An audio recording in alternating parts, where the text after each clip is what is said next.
हीरा मोती कोहनूर से सहजल सिंगार हो, पूनम के चांद जैसे चेहरा तुहार हो।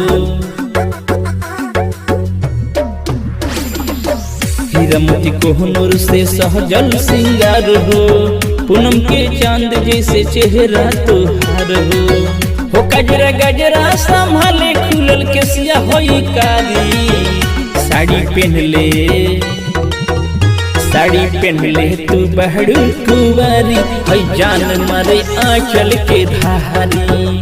साड़ी पहन ले तू बहड़ू कुंवारी, है जान मारे आंचल के धारी।